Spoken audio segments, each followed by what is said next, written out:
오늘은 살아생전에도 많은 사랑을 받았고 지금까지도 뮤지컬이나 영화로 만들어질 정도로 아주 유명한 오늘의 주인공 따라 이분입니다. 이름은 엘리자베트 폰 비텔스바흐 혹은 다른 이름은 엘리자베트 아멜리 유진. 이 아리따우신 여성분 엘리자베트, 영어로는 엘리자베스입니다. 엘리자베트는 1837년 12월 24일 태어났어요. 뮌헨에 있는 비텔스바흐 가문의 바이에른 공작, 막시밀리안 요제프와 바이에른의 공주였던 루도비카 사이에서 차녀로 태어납니다. 그래서 이 엘리자베트는 아주 아름다웠어요.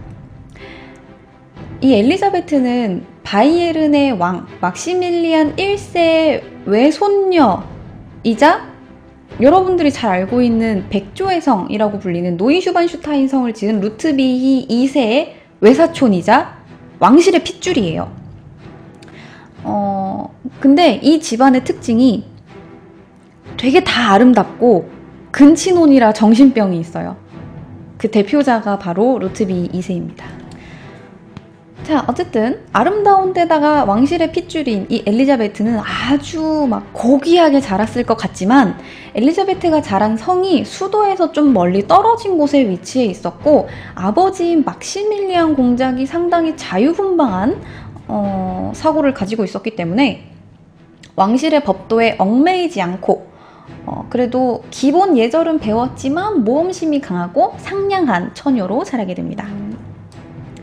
그래서 엘리자베트는 상당히 자유롭게 자랐어요. 형제끼리 놀고 막 말 타는 거 좋아하고 그래서 수업 째고 막 말 타러 다니고 그 정도였어요. 여자아이 치고는 상당히 활발하게 자랐죠. 그리고 아버지인 막시밀리안 공작은 되게 특이한 성격입니다. 공작이면서 일을 하기 싫어해서 시골로 막 도망가요. 그리고 특히나 제일 좋아했던 건 서커스를 엄청 좋아해서 서커스 보러 막 돌아다녀요. 근데 이 서커스를 좋아했던 이유 중에 하나는 동물이 있어서 좋아했대요. 동물을 너무 좋아하는 거야.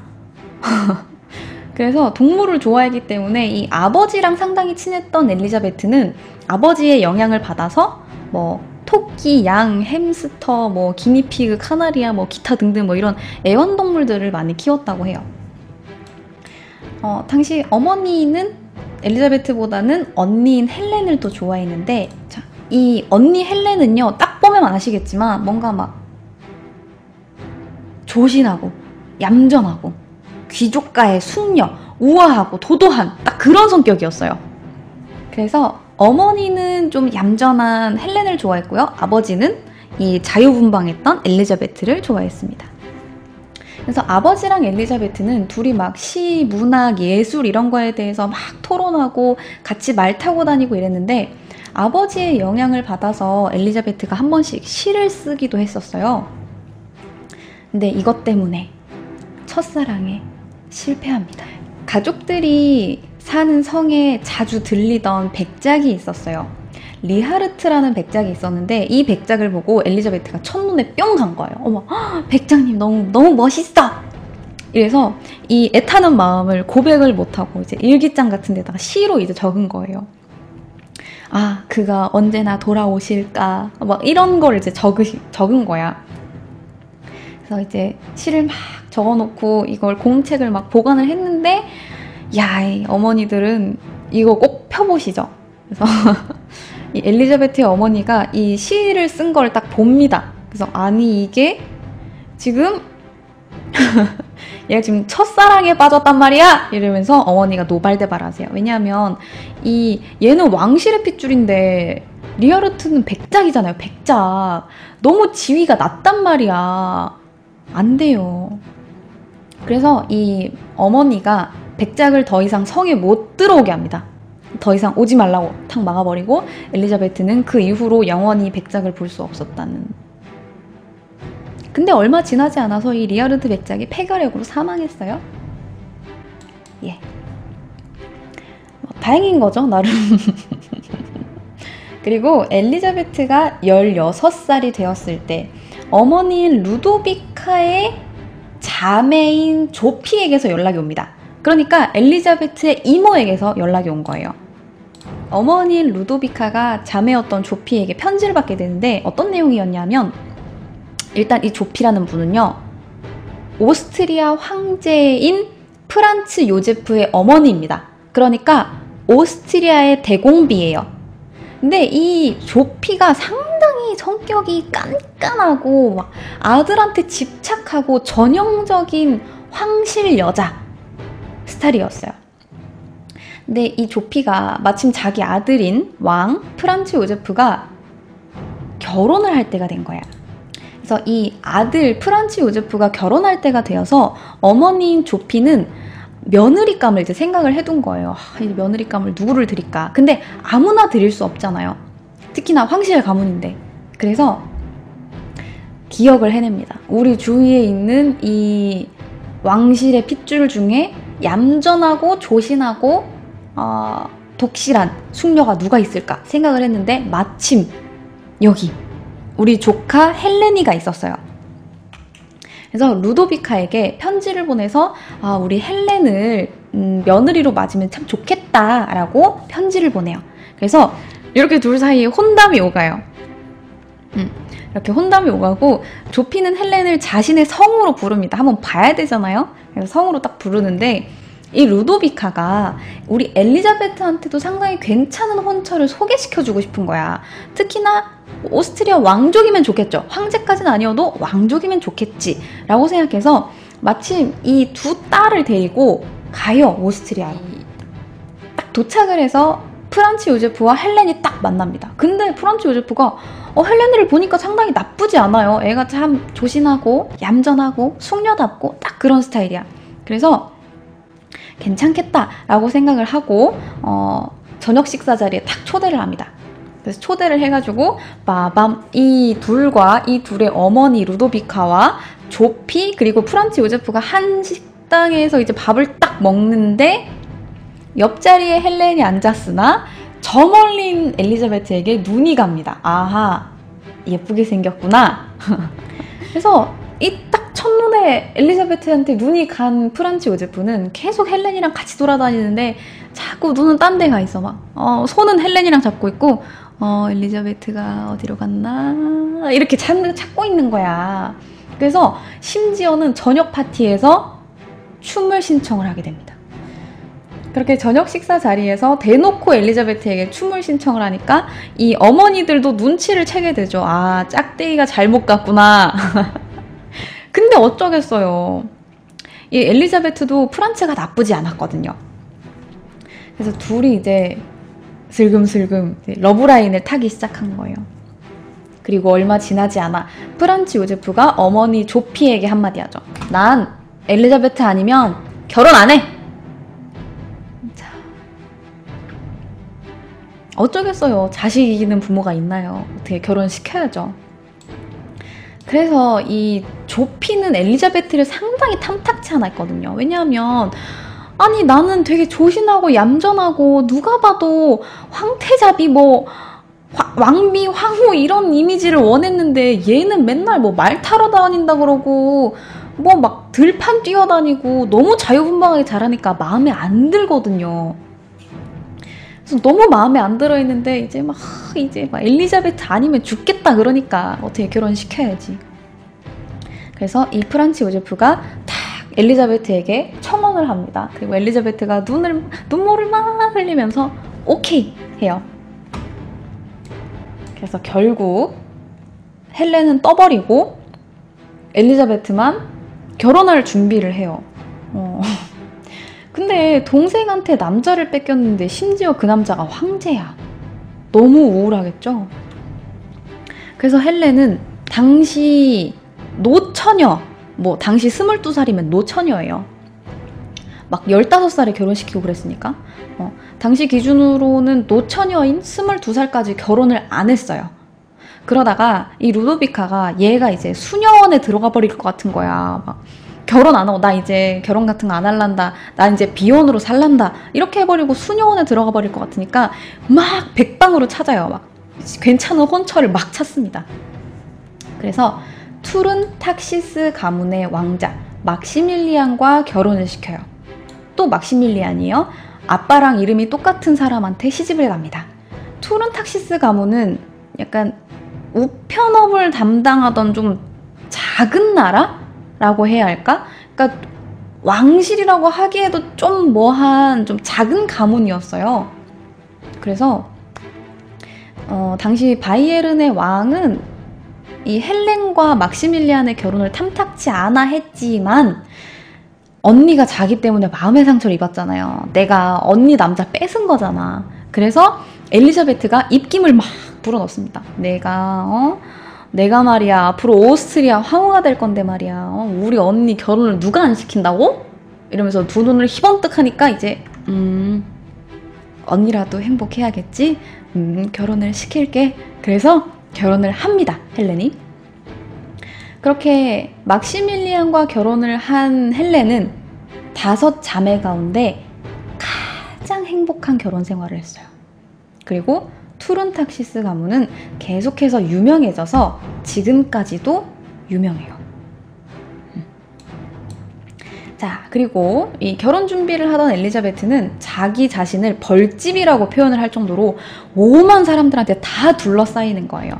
사람들이 이제 황후가 됐으니까 그동안은 뭐 말 타고 뛰어다니고 막 진흙탕 막 굴러다니고 뭐 기니피그 키워도 아무도 뭐라 안 했지만 이제는 그러면 안 되잖아요. 그래서 궁정 예절을 가르칠 사람들, 가문에 대해서 가르칠 사람들, 의상 제작사, 초상화 그리는 화가들, 뭐 미래의 오스트리아 황후에게 잘 보이려고 하는 사람들까지 모든 사람들한테 둘러싸여가지고 이 성이 막 시끌벅적해지기 시작합니다. 그 와중에 프란츠는 우리 엘리자베트를 그동안 이 잠깐 신부수업 받은 요 잠깐을 못 참아가지고 막 편지를 보내고 막 찾으러 오고 막 데이트를 하고 막 아휴. 어쨌든 엘리자베트는 이렇게 결혼 준비를 다 마치고 오스트리아로 떠날 준비를 합니다. 요때 가져간 드레스가 350벌이에요. 짠! 이게 가장 유명한 엘리자베트의 초상화입니다.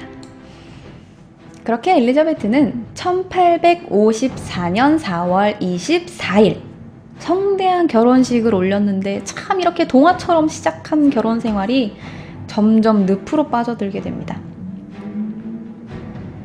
아들에게 너무나 집착했던 조피는 감성적이고 감상적이고 예절 잘 안 지키고 가족 외의 사람들한테 너무 막 부끄럼 타고 이런 엘리자베트가 너무 마음에 안 드는 거예요.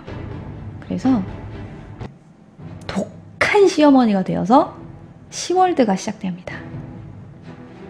그리고 이 오스트리아 황가가 좀 절제되고 엄청 딱딱하고 궁정 생활을 딱딱 지켜야 되고 이런 곳이었는데 엘리자베트는 너무 자유분방하게 잘하니까 이게 안 맞는 거예요. 막 엘리자베트 때에는 막 사람들이 막 시시야 우리 애기야 이러면서 막 너무 예뻐해줬는데 이제 막 황후가 돼버리니까 스트레스를 막 받기 시작하는 거예요. 그리고 이 시월드를 막아줬어야 될 남편 프란츠는 이 엘리자베트를 너무나 사랑했지만 얘도 오스트리아 왕가에서 자란 애잖아요. 당연히 규율은 지켜야 되고 예법은 지켜야 되고 성격 자체가 약간 좀 검소하고 일 너무 좋아하고 이런 스타일이어서 이 엘리자베트하고 좀 안 맞는 거예요, 성격이. 얘는 너무 자유분방하고 얘는 너무 워커홀릭인 거야. 그래서 둘 사이에 좀 약간의 갈등이 그때부터 시작이 됩니다. 그래서 이 엘리자베트는 결혼한 지 몇 주 안 돼서 아프기 시작합니다. 시름시름 앓더니 기침을 막 하기 시작하고 계단만 보면 공포증에 시달리는 거예요. 너무 이게 우울증이 심하다 보니까. 스트레스성으로 이제 아프기 시작한 거예요. 근데 그러던 중에 결혼한 지 딱 10달 만에 아이를 낳습니다. 첫째 딸 이름은 조피예요. 조피가 또 등장했네요. 이제 드디어 아이도 낳았으니까 결혼 생활이 좀 나아지나 했는데 조피는, 시어머니 조피는 엘리자베트가 너무 어리고 교양이 없다는 이유로 딸 조피를 건드리지도 못하게 합니다. 그래서 막 멍청한 게 무슨 모유 수유를 하겠다고 저러냐고, 무슨 귀족 여자가 애를 저렇게 보냐면서 막 욕을 하고 조피를 건드리지 못하게 자기만 조피를 보고 심지어 딸의 이름도 조피라고 자기 마음대로 지어버렸어요. 그리고 2년 뒤에 또 딸을 낳습니다. 이름이 기셀라예요. 자, 이 딸 역시 뺏어갑니다. 그리고 자기 마음대로 이름을 지었어요. 그래서 엘리자베트는 아이를 낳는 족족 다 뺏겼어. 한 번도 아이를 자기 품에 제대로 안아본 적이 없을 정도로 아이를 낳으면 다 뺏어가는 거예요.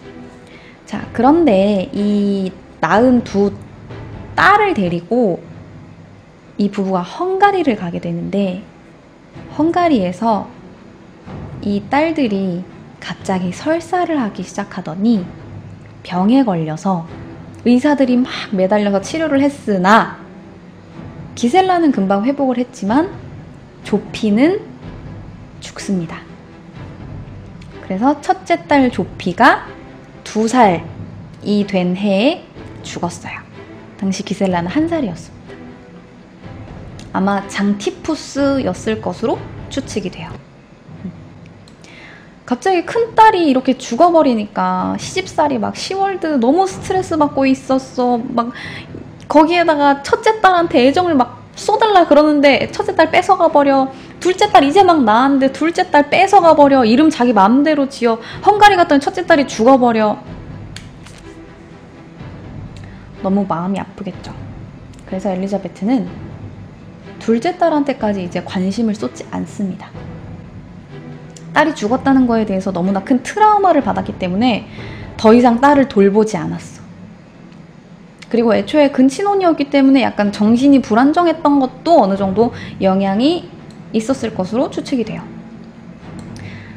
그리고 요때부터 엘리자베트의 그 유명한 몸매 관리가 시작이 됩니다. 엘리자베트는 워낙 어렸을 때 결혼을 했고 이제 막 자아 확립 이런 게 제대로 안 됐을 때인데, 딸을 딱 낳고 내가 어머니가 되어야지 라고 하면서 모성애가 막 끌어오를 때쯤 아이들을 다 뺏겼잖아. 심지어 그 아이가 죽어버렸잖아요.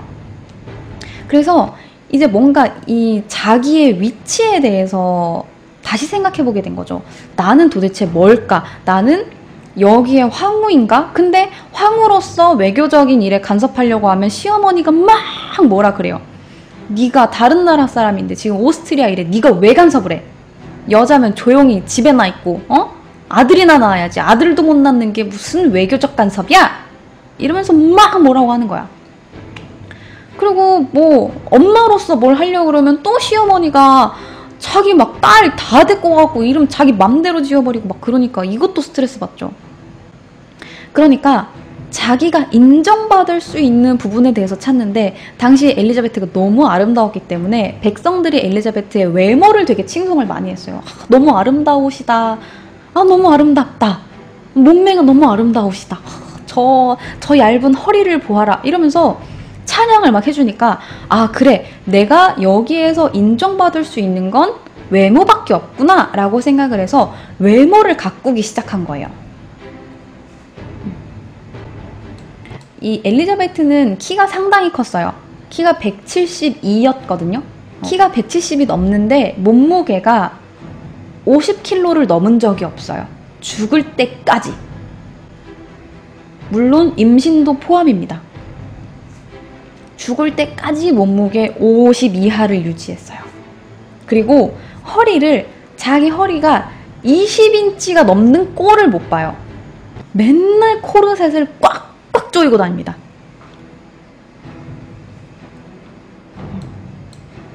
이 첫째 딸 조피가 사망한 후에 거의 매일매일 굶다시피 했던 엘리자베트는 지금으로 따지면 약간 거식증에 걸렸던 것 같아요. 그래서 자기 몸무게가 50kg에 가까워질 때마다 단식을 했어. 가족들이랑 식사도 잘 안 하고요.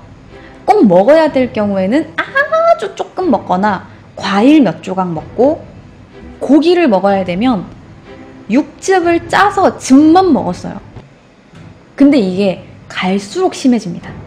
그래서 나중에는 음식을 잘 못 쳐다볼 정도였어요. 음식만 쳐다봐도 구토를 해서. 그래서 나중에는 고기 육즙만 짜는 걸 마시거나 아니면 우유, 달걀 이런 것만 먹고 살았어요. 이 엘리자베트의 강박증이 제일 심했을 때가 1860년. 남편이랑 관계 너무 안 좋고 시어머니 막 애들 다 뺏어가고 막 나라 상황도 너무 안 좋고 이때 엘리자베트의 허리는 16인치였어요. 그래서 이 엘리자베트가 너무 뚱뚱함에 대한 강박이 컸기 때문에 딸들까지 이 생각이 전파가 된 거예요. 그래서 막내딸 역시 허리가 어마어마하게 얇죠. 그래서 이 딸들이 영국은 약간 풍만한 게 유행이었단 말이에요. 그래서 영국의 풍만한 여성들이 이제 딱 자기 나라로 오고 처음 봤는데 세상에 나 저렇게 뚱뚱해? 라고 하면서 놀랐다고 합니다. 근데 이렇게 엘리자베트가 막 살을 빼면서 막 코르셋으로 허리를 막 조이면서 사람들이 막 와 너무 아름다우세요 이렇게 하고 있는데 시어머니는 그게 너무 마음에 안 드는 거예요. 아니 아들 낳아야지 무슨 허리를 쫄라매고 있어 라고 해서 시어머니가 상당히 싫어했습니다. 어쨌든 그래서 엘리자베트는 죽을 때까지 허리가 20인치를 넘지 않았고요. 죽기 4년 전에 몸무게가 43kg였어요. 근데 보시면 아시겠지만 머리가 아주 길어요. 아주 긴데 이 머리 무게를 또 빼면 43kg가 좀 더 안 되겠죠. 키가 172인데 몸무게가 43kg가 안 돼요. 엘리자베트는 이 몸매를 가꾸는 것뿐만 아니라 이 외모 유지에도 상당히 힘을 썼는데 이때 특이한 미용법들이 많이 나왔어요. 이 무릎까지 머리가 왔는데 이 머리를 유지하기 위해서 매일매일 3시간 이상 공을 들였어요. 머리를 만지고 핀을 꽂고 막 꼬고 올리고 풀고 내리고 막 난리를 치는데 이 머리를 담당하던 시녀는 엘리자베트 옆을 졸졸졸졸 따라다니면서 머리가 빠지면 다 이걸 담아가지고 은쟁반에 담아. 은쟁반에 다 담고 이 머리카락은 2주에 한 번씩 꼬냑이랑 달걀을 섞은 팩을 머리에다가 발랐대요. 머릿결을 유지하기 위해서. 유지가 됐는지는 모르겠어요. 그리고 얼굴에 당연히 공들였겠죠. 얼굴에 여러 가지 종류로 팩을 했는데 딸기를 으깨서 얻는 팩. 요 정도는 기본이죠. 그리고 송아지 가죽을 얼굴에 덮고 잤어요.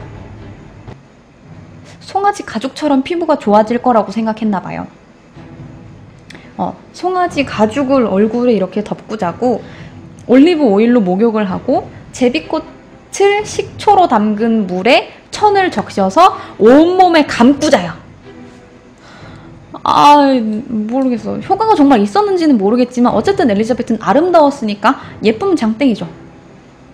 그래서 너무나 아름다웠기 때문에 이 전 유럽의 엘리자베트의 명성이 자자하게 됐고 엘리자베트는 이 외모에 대한 강박이 너무 심했기 때문에 자기가 32살 넘어서는 초상화를 못 그리게 했어요. 피부가 처지고 주름살이 생기고 이런 걸 보여주기 싫으니까요. 자, 어쨌든 엘리자베트가 이렇게 스트레스를 받고 있을 때 프란츠는 그녀를 전혀 지켜주지 못했어요. 물론 프란츠의 입장에서는 되게 착한 왕이죠.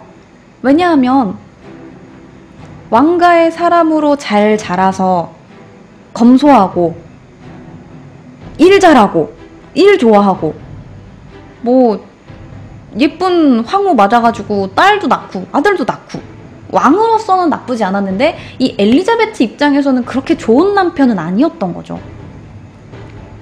그렇게 이 둘은 정을 붙이지 못한 채 점점점 멀어집니다. 나중에는 프란츠가 엘리자베트한테 같이 있자라고 해도 엘리자베트가 거절할 정도였어요.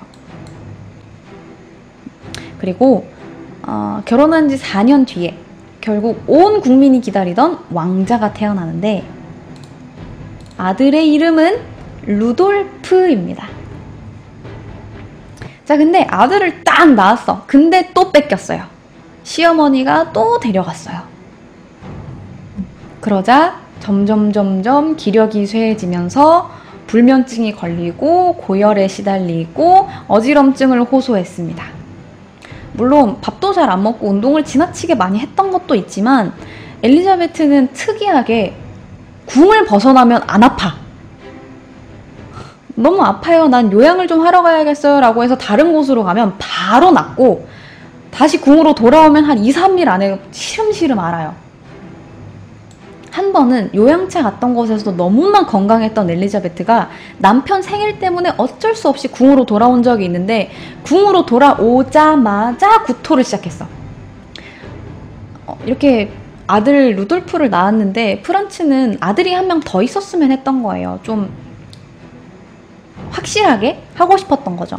그래서 아들을 한 명 더 낳고 싶어서 엘리자베트한테 이제 얘기를 한 거죠. 우리 아들 하나만 더 낳을까? 자기 이렇게 했는데 엘리자베트가 욕을 합니다.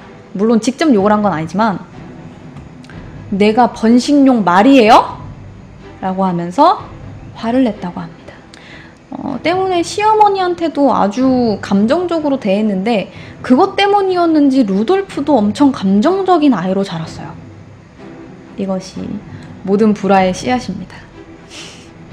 어쨌든 루돌프는 되게 감정적인 아이로 자랐는데 엘리자베트는 이제 자기가 궁에 있으면 아프다는 걸 깨달은 거예요. 그래서 아이를 더 이상 키우지 않고 여행만 다녀요.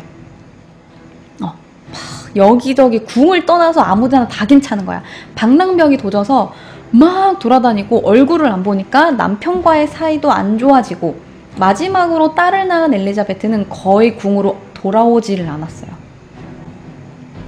헝가리랑 여기저기를 돌아다녔는데 이 헝가리에 애인이 있었을 것으로 사람들은 생각을 해요. 그래서 특히나 헝가리를 좋아했대요.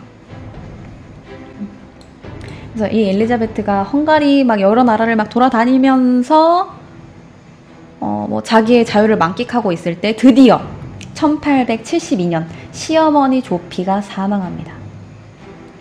이제 드디어 궁으로 돌아오나? 라고 생각하지만 엘리자베트는 조피가 사망해도 더 이상 궁으로 돌아오지 않았어요. 얼마나 결혼 생활이 끔찍하다고 생각을 했는지 편지에다가 이렇게 적었어. 결혼이란 아무것도 모르는 15살 나이의 팔녀가 이해하지도 못하는 말을 맹세하고 이후 30년간을 후회하며 사는 것이다 라고 말할 정도였어. 이렇게 엘리자베트가 결혼이 싫다며 돌아오지 않자 프란츠한테 여자가 생깁니다. 이 여자는 카타리나 슈라트라는 여배우입니다. 되게 유명한 여배우인데 이 카타리나는 부모가 배우가 되는 걸 상당히 싫어했대요.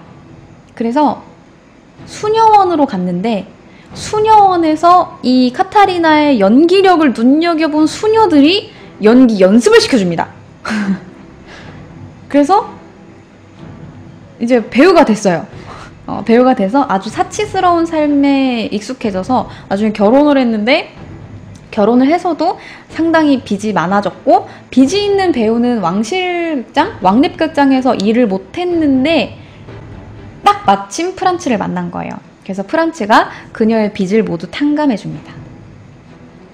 그래서 왕립극장에서 일을 하고 이제 둘이 친하게 지내고 엘리자베트의 빈자리를 이 카타리나가 채우게 된 거죠. 그래서 이 카타리나의 별명이 숨겨진 오스트리아의 황후입니다. 그래서 카타리나가 이 엘리자베트의 빈자리를 채웠잖아요. 그래서 둘이 막 정치적인 이야기도 하고 물론 성적으로는 둘이 아무 일도 없었대요. 아무 일 없었대요. 뭐 그건 주장이니까 우리는 모르는 이야기지만 그렇다고 해요. 둘 사이에 아이도 없었어요. 그래서 이제 뭐 그냥 정치적인 이야기를 들어주고 고민 상담을 해주는 정도였는데 아무래도 좀 엄격한 집안에서 자라기도 했고 수녀원도 갔다 왔고 이러면 좀 안 된다는 걸 카타리나는 알고 있었잖아요. 그래서 나중에 엘리자베트를 한번 만나게 되는데 이때 카타리나는 너무 어려운 거야. 정실 부인이 황후가 자기를 어떻게 보겠어요. 무슨 뭐 불륜 상대 이렇게 볼 거 아니에요. 그래서 기가 엄청 죽어 있었대요. 이렇게 했는데 엘리자베트가 너무 쿨하게 대하는 거예요. 네가 그 카타리나구나. 우리 프란치 좀 잘 부탁해? 그래서 카타리나가 오히려 당황했다고 합니다. 너무 쿨해서. 그래서 이 둘의 관계는, 이 카타리나와 프란츠의 관계는 프란츠가 사망할 때까지 무려 34년간 이어졌어요. 그러던 중 1888년부터 1893년 이 엘리자베트에게 엄청 비극적인 해가 돼요. 1888년은 아버지 사망했고요. 1889년 바로 다음 해죠.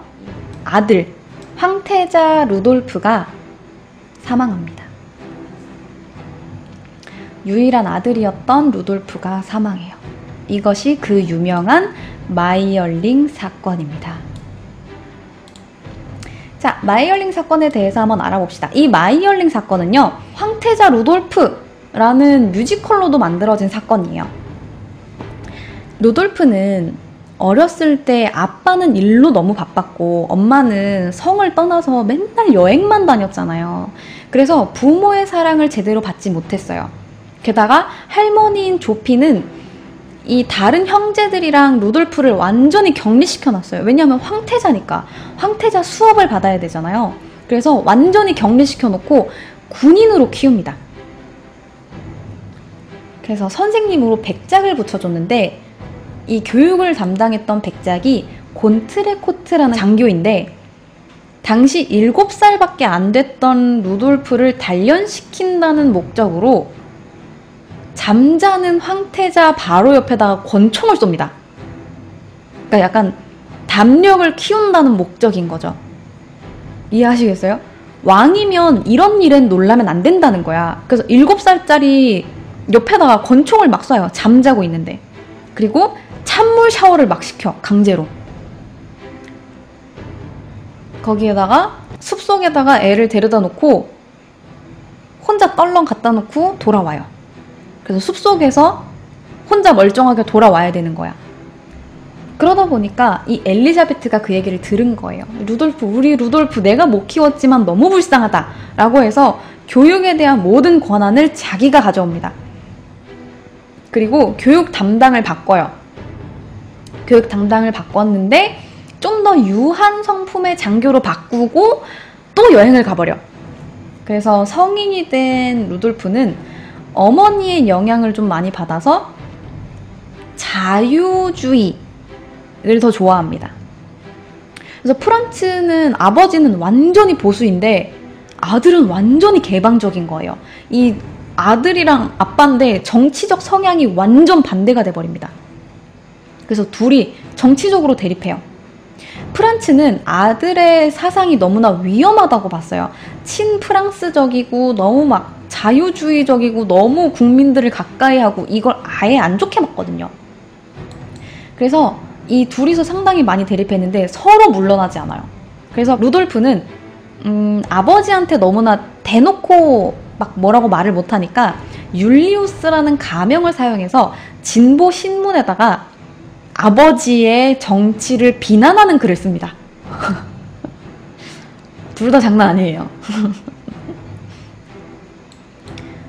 그래서 이 루돌프는 귀족이랑 성직자들이 민중을 좀 억압한다 라고 봐서 근본적으로 사회를 개혁해야 된다라고 외쳤으나 아버지는 인정하지 않았죠. 그리고 나이가 들어서 모든 왕족들이 그러하듯 정략 결혼을 합니다. 루돌프랑 스테판이에요. 벨기에 공주입니다. 정략적으로, 그러니까 정치적으로 벨기에랑 외교적인 문제 때문에 정략 결혼을 한 거죠. 둘 사이에 엘리자베트라는 딸도 낳았는데 아들을 낳아야 되는데 이 스테파니가 병에 걸려서 더 이상 아이를 낳지 못하는 몸이 돼버린 거예요. 그래서 엄마 닮아서 낭만주의에 자유주의 좋아하고 백성이랑 가까이 하는데 막 벨기에 공주랑 결혼해가지고 딸 하나 낳고 이제 아내가 더 이상 아들도 못 낳는 몸이 되고 막 정략 결혼하고 아빠는 내 정치적인 의견을 전혀 받아주지도 않고 막 할머니는 너무 나한테 막 억압적이고 외로운 거야. 막 이 루돌프가 성에서 너무 막 고립돼서 외로운 거야. 내 말을 들어줄 유일한 엄마는 성에 없잖아. 그래서 고립되어 있다가 방황을 하는데 그러던 중 한 여자를 만납니다. 이름은 마리아 폰 베체라예요. 이 마리아를 만나서 한눈에 사랑에 빠지게 되고 둘이 이제 러브러브를 한 거죠. 이걸 눈치챈 프란츠는 노발대발했어요. 어디 감히 네가 다른 여자를 눈에다가 두느냐? 네가 지금 정략혼을 한 사이인데 지금 이 말이 되느냐? 남자의 딸이라니. 근데 이때 루돌프가 상당히 스트레스도 많이 받았고 마침 죽음이라는 거에 상당히 많이 심취해 있었을 때였어요. 그래서 루돌프는 1889년 1월 황실 사냥용 별장이었던 마이얼링으로 갑니다. 마리아랑 같이 갔어요. 그래서 아버지를 제외한 가족들에게 편지를 씁니다. 아버지를 제외한 가족들에게 편지를 남기고 1월 29일 시종에게 설사 황제가 온다 하더라도 내 잠을 깨우지 말아라 하고 신신당부하고 문을 잠가 걸어요. 그 말을 들은 시종은 얌전히 기다렸죠. 다음날 아침 7시까지 기다렸어요. 그래서 7시 30분에 문을 두들겨. 저기 황태자마마 아침이 옵니다. 일어나시옵소서. 근데 답이 없어. 문을 막 철컥철컥 했는데 잠겨있어. 그래서 아직 주무시는구나 라고 생각을 합니다. 그래서 8시에 또 이제 루돌프의 친구가 별장에 찾아왔어요. 그래서 문을 또 두들겨. 루돌프 나왔네. 문 좀 열어보시게. 그랬는데 안에서 아무런 반응이 없어요. 뭐야 이거 이상한데? 라고 생각해서 문을 부수고 들어갑니다. 그리고 그 방 안에는 마리아와 루돌프가 권총으로 동반자살한 걸 발견을 하게 돼요. 정신착란으로 인한 자살로 마무리 지어졌어요. 근데 사실 여기에 대해서는 자살인지 타살인지에 대해서는 말이 많아요. 이 마리아라는 여자의 시신이 나중에 도난당한 사건이 있었거든요. 그래서 이 마리아를 찾아왔어요. 시신을 찾아왔는데 이게 마리아인지 아닌지 알아봐야 되잖아요. 그래서 당시 마리아의 몸 상태, 그러니까 시신의 상태를 부검을 하는데 어디 많이 맞은 것 같은 게 있는 거죠. 구타의 흔적이 발견이 된 거예요. 그래서 이거 좀 이상하다 해서 이 황태자의 시신도 같이 찾아봐요. 근데 이 황태자의 시신에 권총 자국이 6발이 나 있어요. 자살하는 사람은 보통 머리에 한 발 딱 이렇게 하고 깔끔하게 죽지 않나요? 누가 막 권총을 막 6발을 막 탕탕탕탕탕 막 이렇게 쏴요. 그래서 말이 좀 많아요. 어쨌든 루돌프는 사망합니다. 원래 자살이면 가톨릭에서는 가톨릭식으로 장례를 치러주지 않는데 이거는 정신착란인 것 때문이다. 이거는 막 자기가 의도해가지고 자살을 하려고 한 게 아니다. 이렇게 주장을 해서 장례가 허락이 됩니다. 그 이후에 엘리자베트는 검은색 옷만 입고 다녀요. 그리고 이 30살의 나이에 죽었거든요. 당시 30살, 17살이었어요. 둘이 어떻게 만나게 됐냐면 엘리자베트의 조카가 소개시켜 준 거거든요. 엘리자베트 조카인 라리슈 백작 부인이 이 둘을 연결시켜 줬어요. 그래서 엘리자베트는 죽을 때까지 그 조카를 보지 않았고 프란츠 역시 열이 받아서 이 라리슈 백작 부인의 황실 출입을 영원히 금지했습니다. 그런데 여기에서 뜬금없이 1차 세계대전에 이 나비 효과가 시작이 됩니다. 이 평범한 사건에서 도대체 무슨 1차 세계대전이죠? 자, 이 둘이서 동반자살을 했잖아요. 그래서 얘가 누구예요? 황태자죠. 오스트리아와 헝가리의 황태자란 말이에요. 두 나라의 동시 황태자였어요. 근데 하나밖에 없는 아들이 죽어버렸잖아요. 그럼 이제 누가 황태자가 될 거예요? 누가 이제 대를 이어요? 이 프란츠 죽고 나면 황태자가 있어야 될 거 아니에요. 누가 해요? 없죠. 그래서 당시 프란츠 요제프의 동생이었던 칼 루트비가 계승권을 주장을 합니다.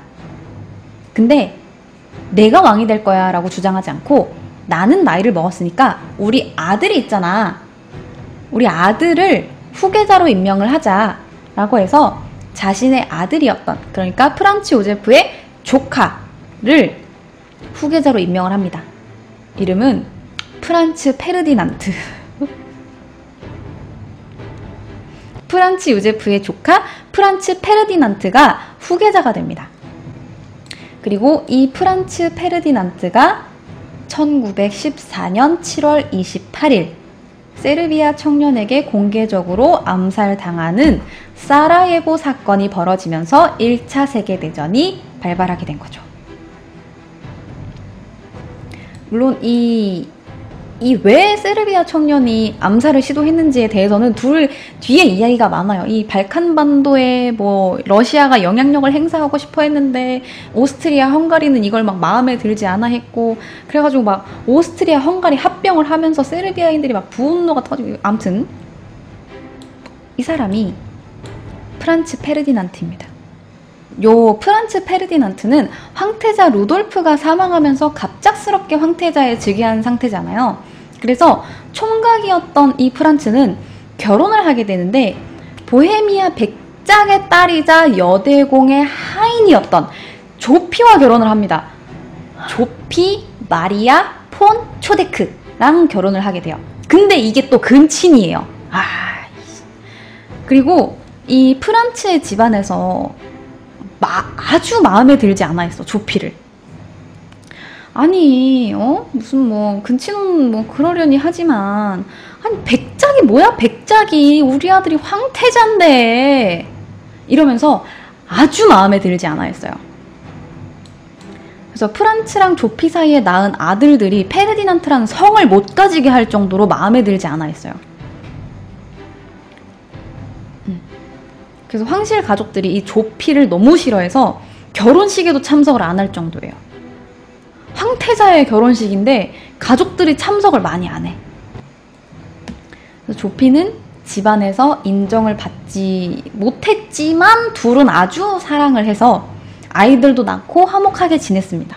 그래서 이 프란츠 역시 조피가 자기 집에서 인정을 못 받는 걸 너무 안타깝게 생각을 하고 있었던 거예요. 자기가 힘을 쓸 수는 없지만 내 아내가 황태자비인 걸 좀 인정을 받았으면 좋겠다라고 생각을 하고 있었을 때였어요.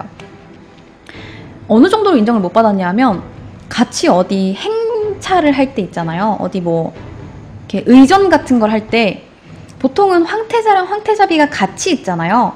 근데 프란츠는 앞에 있고 조피는 뒤에 타야 됐어요. 항상 같이 못 있는 거야. 인정을 못 받는 거죠. 그래서 이걸 너무 가슴 아파했는데 마침 사라예보에서 황태자를 초대한 거예요. 그래서 우리 아내가 이제 인정을 받았으면 좋겠다. 이 사라예보에서 공개적으로 좀 인사를 시키고 황태자비로서 인정을 좀 받아야겠다라고 생각을 했어. 원래 황실 가족은 인정을 안 했지만 조피도 약간 욕심이 난 거예요. 나도 아들도 낳았고 내 남편이 황태자인데 왜 내가 인정을 못 받아야 돼? 라고 생각을 해서 아득바득 사라예보로 갑니다. 근데 거기서 총을 맞은 거죠. 인정을 받을 수 있었던 그 순간에 암살당한 겁니다. 그래서 조피는 영원히 인정받지 못했어요. 그렇게 둘이 사망하고 제1차 대전이 시작이 됩니다. 네. 이렇게 1차 세계대전의 시발점이 된 아들의 죽음 이후에 엘리자베트는 계속해서 검은 옷을 입고 다니고 다른 나라를 더 열심히 돌아다닙니다. 여기에 있는 사람이 엘리자베트예요. 항상 검은 옷을 입고 다니고 너무나 아들의 죽음에 비통해하고 있을 때 바로 다음 해 언니가 또 죽습니다. 1890년 언니가 사망하고요. 2년도 채 되지 않아서 어머니까지 사망합니다. 집안이 갑자기 풍비박산이 났어요.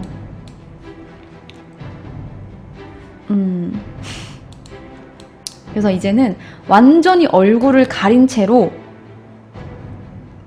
이집트, 몰타, 모로코, 터키 뭐 오만 군데를 다 돌아다니면서만 살았어요. 이제 더 이상 성에는 들어가지 않아요.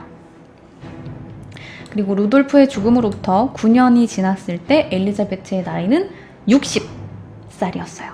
60. 그렇게 60에 엘리자베트는 스위스를 방문을 합니다.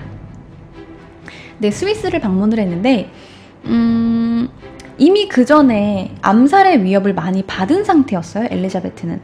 하지만 나는 사람들 많이 있는 거 싫다. 나는 자유롭게 여행하고 싶은 거다. 여기서만이라도 나를 억압하려고 하지 마라. 라고 해서 딱 한 명, 이 백작 부인 딱 한 명만 데리고 여행을 다녔단 말이에요. 너무 안타깝죠? 예상이 가시죠? 딱 죽기 좋죠. 자, 1898년 9월 10일. 이 사진이 죽기 하루 전에 찍힌 사진이에요. 백작 부인이랑 같이 길을 걷고 있는데 갑자기 한 이탈리아 청년이 퍽 하고 부딪힙니다. 근데 엘리자베트는 뭐지? 아씨 아픈데? 라고 생각했는데 물론 좀 연약해서 그 자리에서 풀썩하고 쓰러지기는 했어요. 근데 막 사람들이 주위에 막 와가지고 어이구 쓰러지셨습니까? 하면서 이제 부축을 해줘요. 그래서 한 100m 정도를 더 걸어서 원래 가려고 했던 유람선을 탑니다. 유람선에 정상적으로 딱 탔는데 유람선에 타자마자 쓰러져 버립니다. 오스트리아의 황후가 쓰러지셨다. 너무나 깜짝 놀라서 이 백작 부인이 코르셋을 막 벗겨요. 왜냐하면 당시에는 이 코르셋을 너무 꽉 조이니까 그냥 기절하는 경우가 많았단 말이에요. 그래서 막 코르셋을 막 풀러가지고 막 숨을 잘 쉬게 이렇게 막 도와주는데 코르셋을 풀렀는데 여기에 뭐 이상한 게 갈색 뭐가 묻어있는 거예요. 그래서 이게 뭐지? 하는 사이에 엘리자베트가 쓰러졌다가 정신을 차립니다. 그리고 딱 한마디예요. 어머! 나에게 무슨 일이 일어난 거지? 라고 하면서 다시 기절합니다. 그래서 이 백작 부인이 이분은 오스트리아의 황후 엘리자베트입니다. 빨리 배를 돌려서 의사에게 가주세요! 라고 해서 바로 배를 돌려서 의사에게 찾아갔으나 사망합니다. 이게 피살 당시 일러스트예요. 부검 결과 이 남자가 찌른 칼에 4번 갈비뼈가 부러지고 이것 때문에 폐랑 심막에 구멍이 뚫렸던 거예요. 근데 코르셋을 너무 꽉 조이고 있었으니까 피가 잘 안 통했잖아요.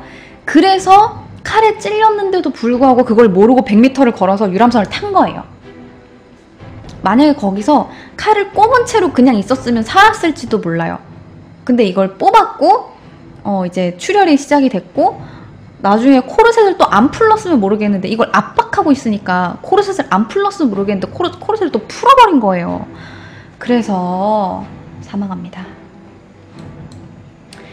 이 엘리자베트를 죽인 칼이 박물관에 있을 정도야.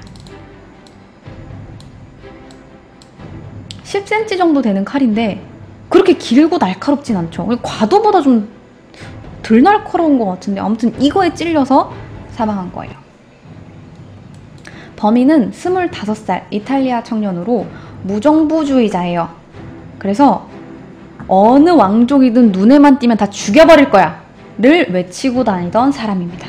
그래서 자기의 이런 생각을 대중들한테 어필하기 위해서 내가 왕족 한 명 죽여야지 하고 있는데 마침 엘리자베트가 스위스에 방문했다는 소리를 듣고 가서 찌른 거예요. 근데 하필 그게 엘리자베트였던 거지. 서민을 사랑하고 소박하게 여행을 즐기고 소통을 하려고 하고 자선사업도 하고 아들을 낳았는데 그 아들이 참 안타깝게 자살을 해서 맨날 검은 옷 입고 돌아다니고 다른 사람들 안 끌고 그냥 조용히 여행만 다니던 그 엘리자베트라고. 그 아름다운 엘리자베트를 찌른 거라고. 너무나 죄가 없어 보이는 이 엘리자베트를 찌른 거기 때문에, 아니 뭐 방탕하게 생활을 하는 왕족을 찌른 거면 사람들이 그래 저놈은 죽어야지 이런 의견이 하나라도 있을 텐데, 엘리자베트는 그런 거랑 거리가 너무 멀었거든요. 그래서 이 25살 이탈리아 정연은 사형을 선고받습니다. 엘리자베트가 사망하고 난 이후에 이 프란츠 요제프는 되게 오래 왕위에 있었거든요. 그래서 사망할 때는 비주얼이 이렇게 되십니다. 엄청 오래 살았죠. 그래서 이 프란츠 요제프는 엘리자베트가 사망하고 나서 그녀를 추억하면서 내가 얼마나 그녀를 사랑했는지, 그녀가 나에게 얼마나 중요한 사람이었는지 아무도 모를 거야 라고 이야기를 했는데, 그렇게 중요한 사람이었으면 시어머니의 시월드에서 좀 지켜줘야 되지 않았을까 라는 생각을 좀 해봅니다. 자, 어쨌든 이렇게 오늘 엘리자베트 황후, 시시 황후 엘리자베스의 이야기 여기서 마무리하도록 하겠습니다. 고생하셨습니다.